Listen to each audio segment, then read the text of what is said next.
kasama na natin si Attorney Romy Macalintal, isa po sa mga batikang election lawyers natin. Oo. Meron ho siyang sentimiento na naman dito ho sa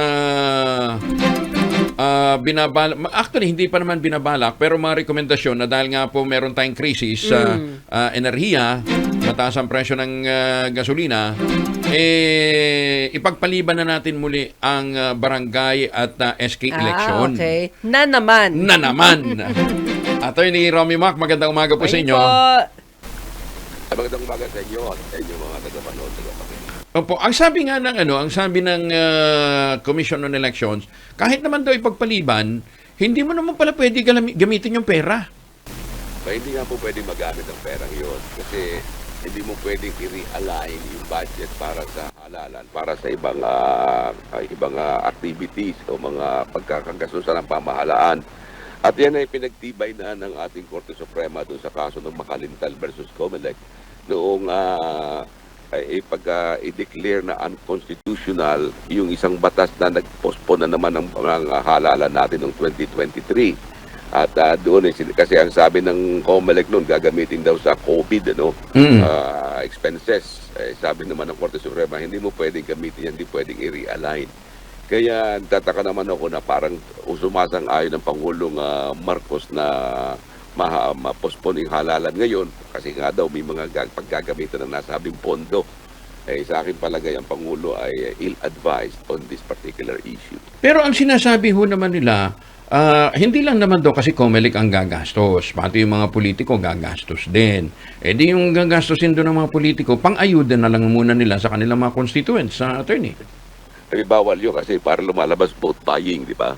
Oh. Ano ibig sabihin? Ayun sila. Pagbibigay sila, vote buying yan. Ay, hindi po pwede yan. O kaya unauthorized donations yan na po pwedeng tingnan ng Commission on Elections.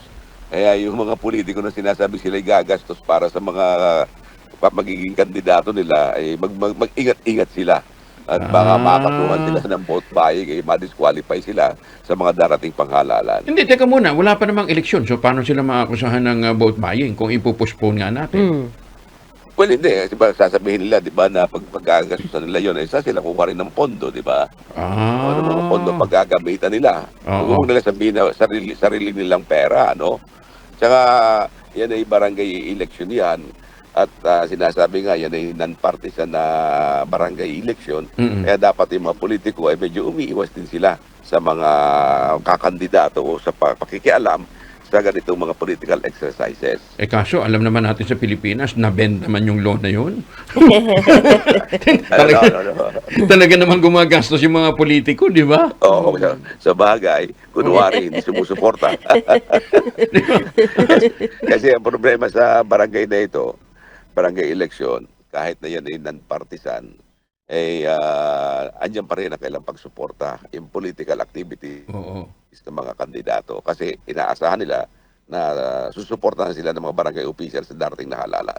So, ang sinasabi ho ninyo, matutuloy ang barangay elections kasi unang-una, kung ano man yung pera nakalaan doon, hindi naman talaga po pwede gastusin. So, walang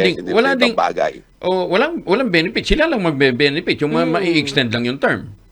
Yes, so at saka sila yung magbe-benefit samantalang tayo mga mamamayan, tayo mga botante ay tinanggalan tayo ng karapatan na pumili ng ating mga magli-lead sa atin. Kasi kapag nag-postpone na naman sila, i-appoint ng mga legislators yung mga holdover na yan. Kaya kasi pagka nag-holdover sila, ang sabi ng Korte Suprema, it is in the nature of appointing these barangay officials na iyan ay labag sa saligang batas sapagkat ang mga barangay officials dapat sila ay elected. At saka yung sinasabi nila na may crisis daw sa Middle East. Napakababaw na dahilan yan. Kasi matatandaan niyo noong 2022 presidential election noong napakabigat ang health protocols noon nung talagang kasagsagan pa rin ng COVID pandemic. Ay nagkaroon tayo ng halalan. Maayos na halalan. Naging maayos ang halalan natin noon. Nag-elect tayo ng president noong 2022. Bakit nakaya natin yun noon, nung pandemic na nationwide yun noon? Mahal daw kasing gas eh. Mahirap ayudahan yung mga maghahakot ng mga botante. Pagkagato.